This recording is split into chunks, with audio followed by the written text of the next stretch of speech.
नमस्कार प्रिय साथियों, आज का यह वीडियो बड़ा महत्वपूर्ण होने वाला है। यह वीडियो धनु लग्न या धनु राशि वाले जातकों के लिए बहुत ही उपयोगी होने वाला है, क्योंकि आज हम धनु लग्न में बनने वाले राजयोग अर्थात कि ऐसे योग जिससे जातक अपने जीवन की बुलंदियों पर पहुंच जाए, उन विषय की चर्चा करेंगे। केवल यह वीडियो धनु लग्न के लिए है। तो आइए अब हम महर्षि पराशर जी के मतानुसार उन्होंने क्या धनु लग्न के लिए कहा है और कैसे कैसे ग्रह धनु लग्न के लिए फल देते हैं, या यूँ कहें कि कौन कौन वे ग्रह है जो धनु लग्न के लिए श्रेष्ठ है। तो हम प्रारंभ करते हैं इस विषय को।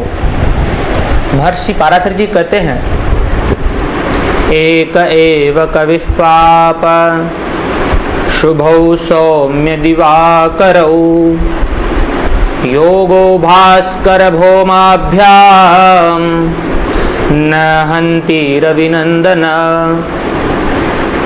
घ्नन्ति शुक्रादयः पापा मारकत्वेन लक्षिताः ज्ञातव्यानि फलान्येवं धनुष्यश्च मनीषिभिः।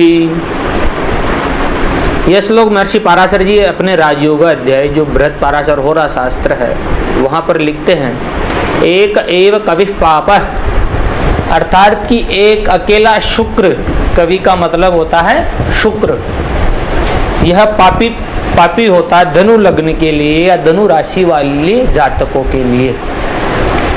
क्योंकि अगर धनु लग्न होगा तो यह शुक्र षष्ठ भाव तथा लाभ भाव के स्वामी बनेंगे, षष्ठ और लाभ भाव के। तो महर्षि पराशर जी कहते हैं संज्ञा अध्याय में, पतयः तृषणायानाम यदि पाप फलप्रदा, कि तृषणाय पति कोई सा भी लग्न हो, अगर कोई भी ग्रह तृषणाय पति बनता है तो वह पाप फलप्रद है। तो इस कारण ही शुक्र तृषणाय पति बन गए, यानी षष्ठेश और लाभेश। तृषणाय में 3, 6 और 11 ये तीनों भाव आते हैं। इन तीनों भावों के स्वामी पाप फलप्रद होते हैं। तो शुक्र यहाँ पर परम पापी रहेंगे। साफ स्पष्ट कहा है, एक एव कविः पाप। फिर कहते हैं शुभौ सौम्य दिवाकरौ, यहाँ पर बुध को शुभ बताया गया है। कहीं कहीं पाठांतरों पर यहाँ पर भौम दिवाकरौ बताया गया है,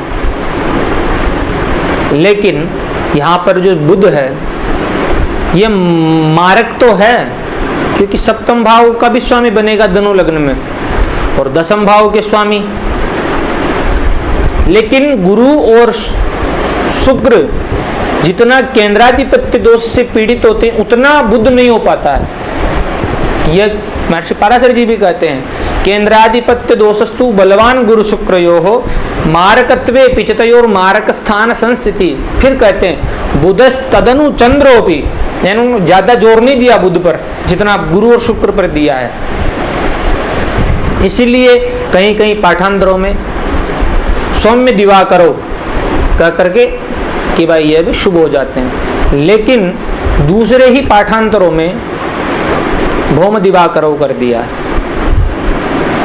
तो कहने का मतलब तात्पर्य इतना है कि अगर सूर्य और बुध, सूर्य क्योंकि सौम्य दिवाकरो का मतलब है सूर्य, सूर्य यहाँ पर नवम भाव के स्वामी बनते हैं। नवम भाव के लिए कहते हैं सर्वे त्रिकोण नेतारो ग्रहाः शुभ फल प्रदाः, सभी त्रिकोण के स्वामी शुभ फल प्रद है। इस कारण धनु लग्न में सूर्य बहुत श्रेष्ठ है। अगर जो भी धनु लग्न या धनु राशि वाले जातक इस वीडियो को देख रहे हैं उनको पुखराज पहन लेना चाहिए। आपके लिए पुखराज और सूर्य का रत्न माणिक्य, इन दोनों का माणिक्य और पुखराज आप ये पहनोगे तो बड़ा श्रेष्ठ फल आपको मिलेगा जीवन में। सूर्य यहाँ पर परम राजयोग कारक है, परम शुभ ग्रह है सूर्य धनु लग्न के लिए। फिर कहते हैं योगो भास्कर भौमाभ्याम, कि भाई कभी ये जो मंगल है, भास्कर का सूर्य को देख लिया कि सूर्य तो श्रेष्ठ है, मंगल धनु लग्न में मंगल पंचमेश तथा व्ययस बनते हैं।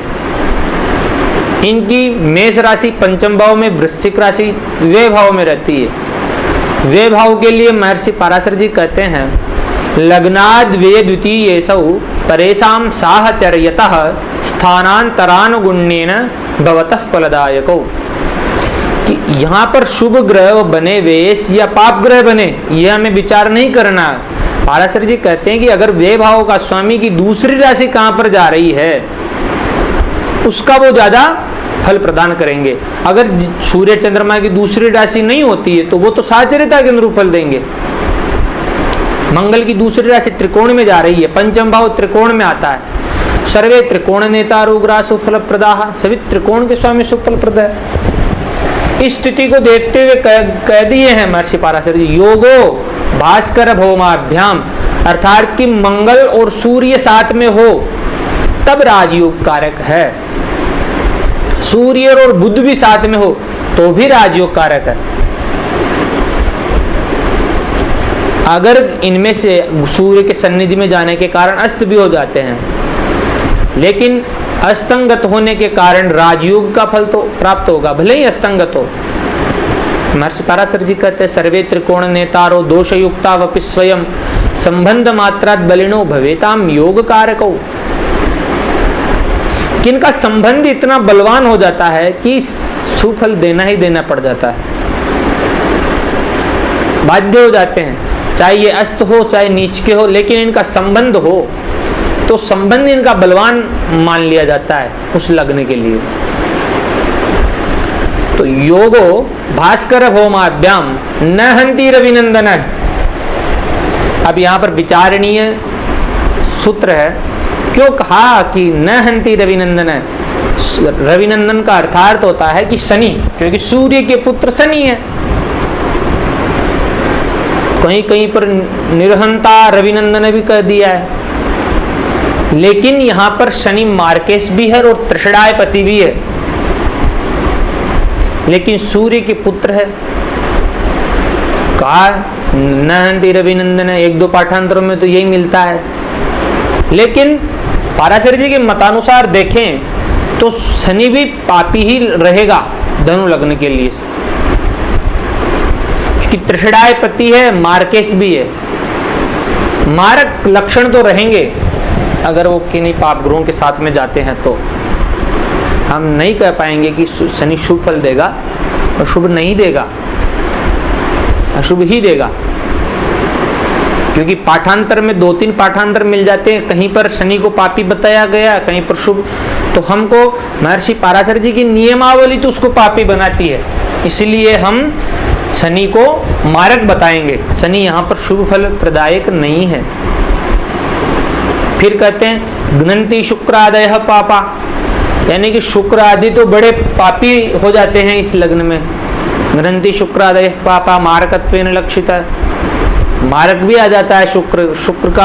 अगर धनु लग्न हो, शुक्र की दशा अंतरदशा हो तो श्रेष्ठ फलदायक नहीं रहेगी वो, लेकिन किन्हीं शुभ ग्रहों के साथ में रहे तो श्रेष्ठ फल है, क्योंकि योग कारक संबंधात पापिनोपि ग्रहास्पत तद्भुक्त अनुसारेण दिशेयुर योगजम फलम। अगर ऐसी स्थिति उत्पन्न नहीं होती है तब तो यह अशुभ फल ही प्रदान करेगा। उन्होंने अब विचारणीय इसके अंदर दो सूत्र और है कि दो ग्रहों का इसमें वर्णन नहीं किया महर्षि पराशर जी ने, वो है गुरु लग्नेश और अष्टमेश चंद्रमा।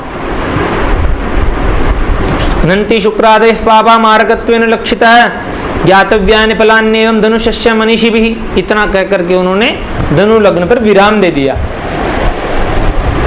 लेकिन गुरु रह गए, चंद्रमा रह गए। गुरु लग्नेश है, इस कारण वो शुभ है। गुरु लग्नेश और चतुर्थेश दोनों है। केंद्राधिपत्य दोष लग रहा है चतुर्थ भाव के साथ होने से, लेकिन लग्नेश होने के कारण केंद्राधिपत्य दोष क्षीण हो जाता है, या उनको केंद्राधिपत्य का दोष नहीं लगेगा, वो शुभ हो जाते हैं। अगर गुरु और सूर्य साथ में रहे तब भी राजयोग कारक है, अगर गुरु और मंगल साथ में रहे तब भी राजयोग कारक है, या फिर सूर्य और गुरु साथ में रहे या मंगल और गुरु साथ में रहे, यानी कि इन तीनों ग्रह में से किन्हीं दो ग्रहों की युति या दृष्टि हो जाए तो परम राजयोग कारक है। ऐसे जातक अवश्य ही बड़े पदाधिकारी बनते, बड़े पदों पर चले ही जाते हैं। चंद्रमा अष्टमेश है यहाँ पर, लेकिन महर्षि पाराशर जी क्या क्या कहते हैं, बुधस तदनु चंद्रोपि भवेत तदनु तद्विद न रंध्रे सत्व दोषस्तु सूर्या चंद्रमसोर भवेत, यानी कि अष्टमेश का दोष नहीं लगेगा चंद्रमा को। यहाँ पर अष्टमेश का दोष बिल्कुल भी नहीं लगेगा चंद्रमा को, लेकिन चंद्रमा अष्टमेश बनते तो मानसिक परेशानियां तो उत्पन्न करेंगे, लेकिन मारक फल प्रदान नहीं करेंगे। परेशानियां और मारक फल में बड़ा अंतर विरोधाभास है, यानी कि आपको परेशानियां देंगे पर मारक यानी कि मृत्यु ही नहीं ला सकते हैं। तो ऐसा फल मनीषियों ने कहा है, अगर किन्हीं भी जातकों की जन्म कुंडली में सूर्य, गुरु और मंगल, इन तीनों ग्रहों में से अगर कहीं पर भी युति या दृष्टि संबंध होता है, तब आप निश्चिंत होकर के उन जातकों को कह सकते हैं कि आपकी यह जन्म कुंडली बड़ी श्रेष्ठ है, बड़ी अद्वितीय, बड़ी मेधावान है, आप भविष्य में बड़े पदाधिकारी बनोगे, ऐसा आप अवश्य ही कह सकते हैं। धन्यवाद मित्रों।